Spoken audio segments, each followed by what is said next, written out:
Welcome to Edify IAS Academy. I am Nikhil and today we will be discussing about the India standoff Israel-Palestine issue. In the previous classes, we have discussed about what has been the conflict of Israel and Palestine from the date when the conflict started and where does it stand today.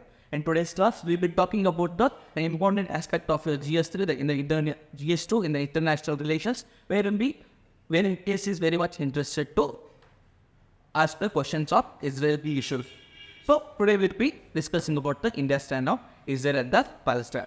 Since 1947, it has come a long way. There has been a large evolution of the Indian foreign policy and Israel and Palestine is concerned. Starting with the 1947, where they say that largely India was a pro-Palestinian state, and there are certain reasons for it. We'll go through it one by one in detail in the further slides. Next, in 1992, that marks a trademark year in the Indian foreign policy, where there is a drastic shift from the pro-Palestinian to the balanced act or a slightly tilted towards the Israel. Next, where begin the economic and defense cooperation with Israel. This strengthened the Indian foreign policy with regard to Israel, and slightly international media had also started telling that India has diverted its foreign policy from the pro-Palestinian towards the pro-Israel. And finally, in the recent years, what has been the stand of India? We'll talk about in the recent years about what has been India's comment on the recent Hamas attack, which happened on the 7th October 2023. Now, when we study India's stand, we largely divide it into two phases. One from 1947 to 1991, and second part will be from 1992 to present. So, one by one, we'll start to discuss. So, why the early phase of the Indian foreign policy is known as the pro-Palestinian policy? There are certain reasons for it. For example, when the partition of Palestine was announced, India voted against the partition of Palestine. India voted against the partition of Palestine against the resolution 242. And in the year 1974, India became the first non-Arab state to accept the PLO as the sole authority of the Palestinians. So this was the first non-Arab state. It's important to understand that apart from the Islamic organization or the Arab states, which are largely Muslim countries, India became the first non-Arab state to accept Israel PLO as a sole authority. That is, PLO is nothing but the Palestinian Liberation Organization. Now, along with that, in 1988, it recognized the state of Israel. That is Palestine as an independent state of the people. So therefore, and India continuously since 1947 till today, we are largely invested in the humanitarian assistance which have been giving to the peoples of Palestine, which are stuck in the Gaza Strip or the other areas of the Palestinian region. Now, when we talk about the first phase, it was largely a pro-Palestinian phase. India voted against the partition of Palestine. So meanwhile, India understood the complexity of the region and actually did not it played us little third card in the form of it recognized Israel in the 1950. To balance its act, that is, to largely do a pro-Palestinian and also balance it between the Israel, it recognized Israel in the year 1950. We have to understand that why India must recognize the Israel. The very important reason behind this is Israel was backed by United States. So you cannot ignore the United States. That is one of the reasons why India has recognized in the year 1950, and it allowed in the year 1950 to set up a consulate in Bombay. When we say consulate, it means that generally when two countries have diplomatic ties, we establish embassies in their capital city. Since we have not completely recognized Israel as a state, so therefore we allow them to just set up a consulate, which will be a subsidiary to the embassies. Now, we'll understand why the foreign policy of India was largely pro-Palestine in the early years. There are certain reasons for this. First, India had become, in the year 1948, Israel was formed. It was formed as a Jewish state. Now, India just in the year 1947 undergone the horrors of the partition on the religious lines. Like Pakistan has been partitioned based on the religion, that is Muslim country. So therefore, India did not want to have same feeling towards the other peoples also. Therefore, India largely voted against the partition. This is the first reason.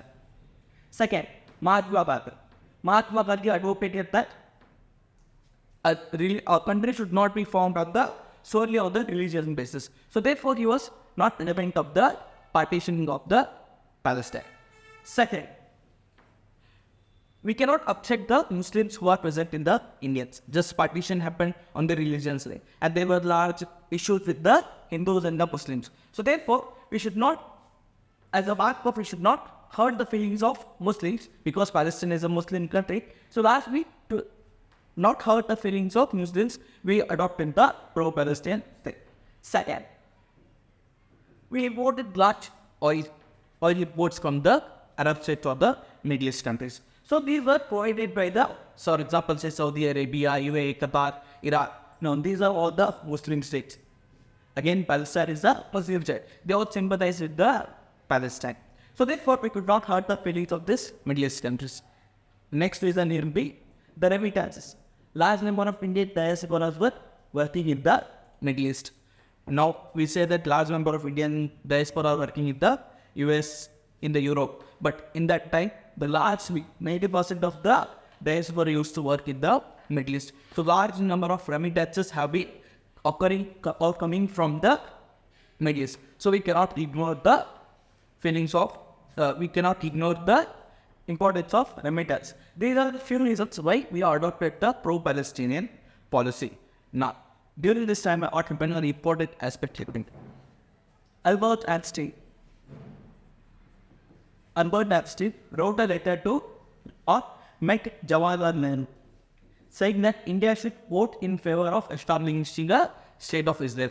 But however, India had its commitments and its compulsion with the geopolitical and the India, Jawaharlal Nehru did not listen to the Albert Einstein, and what happened was the result of opposing the partition of Palestine. Right? So this is the first phase of the India stand on Palestine-Israel issue, where it was largely a pro-Palestinian approach. Hope you are understanding the concept. The first phase will be largely pro-Palestinian. Why? Because first and foremost, India opposed the partition plan.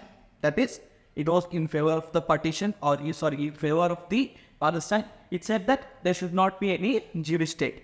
Jews should go migrate back to their original place. Second, it became the only first non-Arab state to accept PLO as its sovereignty. Next, 1998, it accepted Palestine as an independent state. However, still, yes, even does not recognize Palestine as an independent state. So, similarly, continuous effort of humanitarian assistance to the people of Palestine. So, this image, you can see that this is a library built by, with the help of Indian assistance in the Gaza city. This library is known as Jawaharlal Nehru Central Library of the Gaza city. Now, along with this, India did not ignore the Israel also, because we recognize Israel in the year 1950, and we allowed Israel to set up that one state in Bombay in the year 1953. Hope you are understanding the concepts. So for moving on, the next will be why there were, I said that since 1998, we are largely a pro-Palestinian foreign policy. In the year 1992, there was a shift in the foreign policy of India. For example, in the year 1992, we allowed Israel to, or we set up the embassy of India in Israel, in the city of Israel. We set up our embassy in the Israel. It means that India started full diplomatic relations with the Israel. Now, why is there change in the foreign policy of India during this? The first and foremost thing on that is the fall of USSR. In the year 1991, with the end of Cold War, the USSR was disintegrated into many separation states, including the Kyrgyzstan, Tajikistan, Uzbekistan, everything. And large USSR was split into many states. And by this, what happened as a result of this, US emerged as the sole power. That is, the US hegemony has begun. Right? So with this concept, or with the minds of the Indian foreign policy thought that now, as a fall of USSR, as USA emerged as a sole hegemonic leader of the world, we cannot ignore the power of US. So therefore, we have to start shifting the foreign policy, wherein we accepted Israel as a state and we established a systematic or full diplomatic relation with the Israel. That is the first reason. Second reason, the formation of Islamic Organization or OIC in the year 1969. It is an organization of the Islamic countries, or the way the population of Islam or in population of Muslim is in significant number. Now, India is one of the country with the large Muslim population, right? So, in the year 1969, when the OIC was formed, India's entry into OIC was blocked by the Pakistan. The Pakistan blocked the entry of India in the OIC. Now, this hurt the feelings of Indians. Because by this time we have been largely a pro-Muslim or pro-Palestine as a mark to sympathize with the Muslims. So once this has been done, they will hurt the feelings of the Indians, right? So next, Israel has been continuously supporting to India. For example, with the 1971, India Pakistan happened. Mossad, the spy agency of Israel, it has continuously supplied information to the Iraq. And this is one of the reasons why there has been a huge role of Mossad in the beginning of 1971 war by the Indian Army. Second, it has been supportive in the Kargil issue. It has been providing the information in the Kargil issue as well. And wherever there has been certain UN resolutions against India in the United Nations, Israel has largely supported India. Maybe in the Kashmir issue, maybe in the Kargil war, or in the 1971 Indo-Pak war, Israel has always supported the India. So this is the one of the reasons again why India has to change its stand towards the Israel. Next, a reality. Now it has been when the 1948 Israel has been established. By 1992, almost 35 years has taken over, has come down, and now Israel has become a reality. Including the Arab states or the Middle East states, the Muslim states, they have understood the importance of Israel, and they also understood that now it has become a reality. We can't keep asking the same thing that the Jewish state to demolish. So therefore, India understood this as a reality, and we established a full diplomatic relation with the Israel. Now, we saw the shift in the foreign policy in the year 1992. Moving up. Now we'll see that what has been the trend so far from the 1992 till today. What has been the trend of what has been the significance of Indian foreign policy? We describe it as a balancing act. What do we mean by balancing act? We are not completely tilted towards the Israel, not completely tilted towards the Palestine. We are maintaining a balance between both the nations. But this I have deliberately added this picture to show that Israel is on the top post. So although we say that it is a balancing act, so it's little bit tilted towards the Israel. Now we'll see. We said that in the year 1992, we have established a full diplomatic relation with the Israel. Along with that, we have established our embassy in the Israel. Next, in the 2017, for the first time, any Indian Prime Minister had visited the state of Israel. Since it was last a conflicting region between the Jews and the Muslims, none of the Indian Prime Minister has ever before visited the Israel. In the year 2017, Narendra Modi, for the first time, the first Indian Prime Minister visited the Israel. To counter that, we also visited the 2018, Narendra Modi has visited the Palestine, and is the Gaza city or Ramallah. We have visited this is the first. Second, during the 2000s, we have established a large trade and defense cooperation with the Israel. Now, we have very good relation with the Israel in terms of trade. Our trade has touched more than 500 billion with the recent time.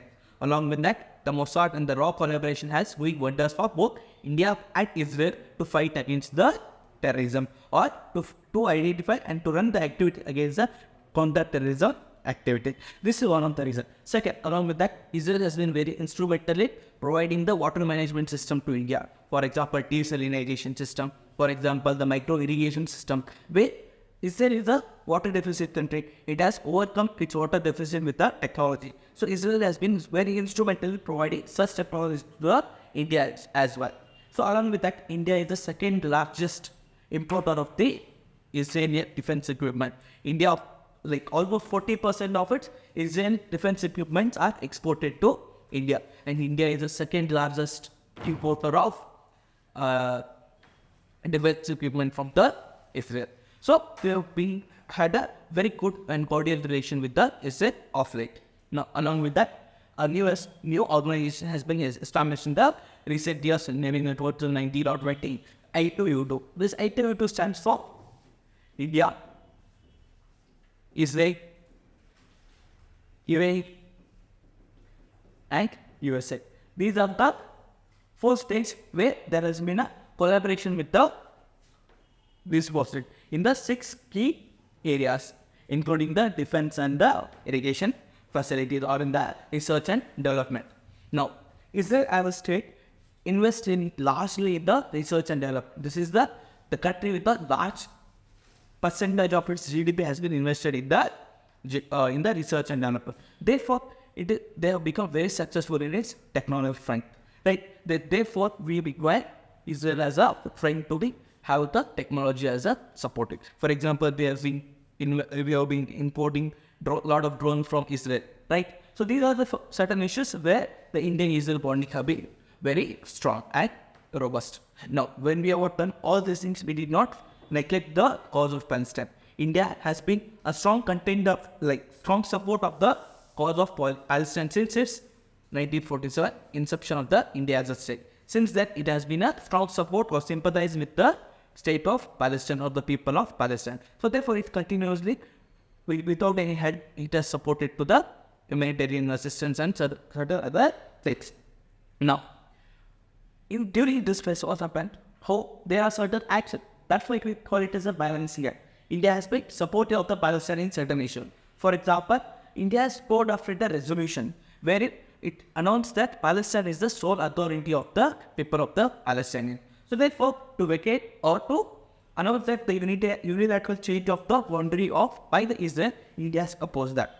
And meanwhile, in 2003, Israel conceptualized that we have to build a separation wall between the Israel and the Palestine. Now, lastly, by this time, the large number of refugees migrated in both the regions, and there are large amount of humanitarian crisis in the Palestine. So, with the building of this separation wall, but the solution was not to be correct. Therefore, India has opposed the separation wall of the idea of put forward by the Israeli through the country. Along with that, India supported the membership of Palestine in many UN as well as many United Nations organizations arms, such as India supported in 2017 the admission of Palestine into UNESCO.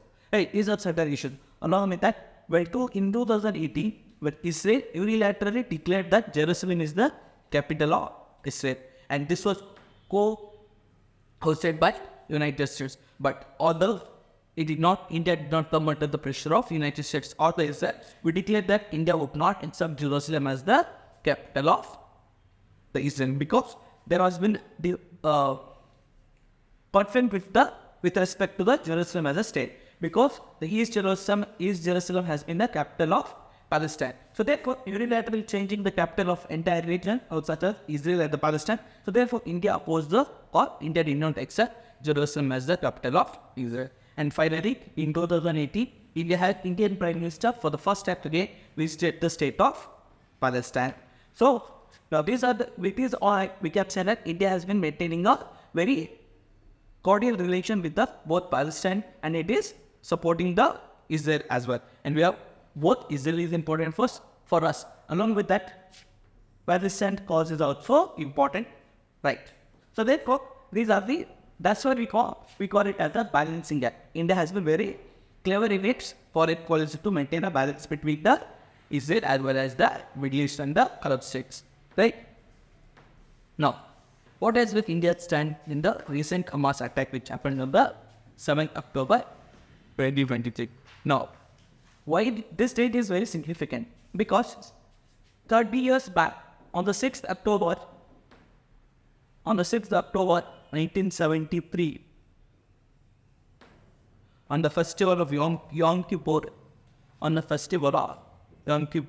this is one of the famous festivals of the Jews. They celebrate this festival throughout the October month. During this day, the Arab state has attacked on the Israel. And exactly after 30 years, they are again attacked on the state of Israel. That's why this date becomes very important. Now, what has been India's stance on the recent attack? Now, India has outrightly condemned the act of terrorism by the Hamas. India has condemned the act of terrorism by Hamas. Now, India said that India is strongly and stands with the Israel on this matter. No, as in this happened, India always, because we are a sufferer of terrorist activities, so therefore India has always supported the Israel in the security issue. So therefore, now as the war is undergoing, Israel is largely, to a large extent, counter-attacking the Hamas, and there has been a lot of human rights violations. There has been a lot of killings of children, of old people, everybody, and there is no human rights going on in the Palestinian region. And by this time, the Israel has almost occupied the Gaza Strip and the region of Palestine. It has been cut off with the supplies of food products, the machines, and everything. So therefore, Israel is largely dominating the war, and that's now what has been India's solution for a Israel-Palestine conflict. Now, India has always advocated for a two-state solution. Not unless in the beginning, as we said, India opposed the partition of Palestine. But over the years, India has advocated for a two-state solution. Now, this two-state solution includes that the entire region must be divided into two parts. One state will be called as a Jewish state of Israel, second a Muslim state of Palestine. So this is what solution India is providing for the region to erase the conflict or to solve the conflict in the region of Middle East. Right. Now, along with that, I'm based on a point where India has been instrumental in the recent G20 summit which happened in Delhi. India has idealized something known as the India Middle East Europe Economic Corridor. Now, this route will be very easy for India to send their products from India to the European nations. So it will be a very simplistic trade route. So therefore, this in the Middle East travels to the Israel. Now, that's why again Israel has been very important in the Indian foreign policy. We cannot ignore that. It will sell a lot of money in exporting our Indian goods. Now, coming back, and this is the final thing that India has been always advocated for two-state solution. Now, what does the Israel and the Hamas say on this? Now, Hamas is ready to accept Israel now. Hamas is ready to accept Israel because it has also understood the reality of the region and reality of Israel. So it is ready to accept the Israel. Now, what about Israel's stand? Israel is also ready. Israel is anyhow always ready to give certain land to the Hamas. In the year 1947 also, when the UN partition plan was drawn by the UN, it has accepted the partition plan of Palestine. So therefore, now the contest now is that Hamas won that region which existed before the 1967 war. That is, we can see here. In the year 1967, this was the partition plan this was the entire state of Palestine before the migration of the Jews. This was in the year 1947 when the state of Israel was formed. And this is the partition plan of United Nations. And this is the region where the 1967, well, in the year 1967, in the 60 war, the Israel has absolutely more large amount of area of Palestine. And this is what in the present state it looks like. So therefore, Hamas claims that we want what has been the partition plan of UN. So therefore, it becomes unsolvable conflict in the Israel and the Palestine because Israel has not ready to accept the solution. Israel has also occupied certain regions in the Syria, in the Gaza Strip, in the Transjordan. These are all the areas have been occupied in the control of Israel. So hope you understand that. So this is a very important topic for the UPSC students. This is Middle East and along with the Israel has been very favorite topic of the UPSC question paper sectors. Now it has asked certain questions in the mains. For example, India's relation with Israel have of late acquired a depth and diversity which cannot be rolled back. That's what I was telling. Already, as we speak, we maintain a balanced relation between the Israel and Palestine. Now, the depth of the friendship between India and Israel has got very deep. So we cannot roll back. So that is the importance of Israel to India. Second one, it has asked the question related to ITU. In the same year, the organization was formed. In the next year, it's directly the UPSC has asked the question for ITU with transform India's position in the global politics. In the further classes, we will be discussing about this two main questions with a model answer as well. So, hope you understand the class. So, thank you.